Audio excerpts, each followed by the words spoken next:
আপনি জানেন কি, এই আমেরিকার মতন একজন প্রফেশনাল ড্রাইভার যখন এই আমেরিকায় রাস্তাঘাটে গাড়ি চালাতে চায়, তখন সে যদি কোনো প্রকার কোনো সিগন্যাল অমান্য কিংবা ভায়োলেশন করে থাকে, তখন দেখা যাচ্ছে যে তাকে জরিমানা করা হয় এবং সাথে তাকে কিছু পয়েন্টও দেওয়া হয় সিগন্যালের কিংবা ভায়োলেশনের কারণে। এটা এক এক ধরনের এক এক পয়েন্ট হতে পারে।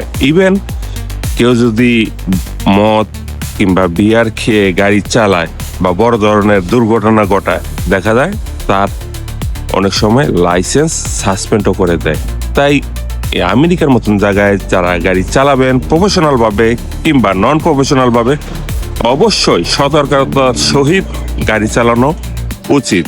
কেননা নতুন আইন অনুযায়ী এত পয়েন্ট কাটে যা কিনা দেখা যাচ্ছে যে 2টা ভায়োলেশন কিংবা একটা ভায়োলেশনে লাইসেন্স সাসপেন্ড এবং লাইসেন্স আপনার চলে যেতে পারে, অর্থাৎ আপনি আর কখনো গাড়ি নাও চালাতে পারেন।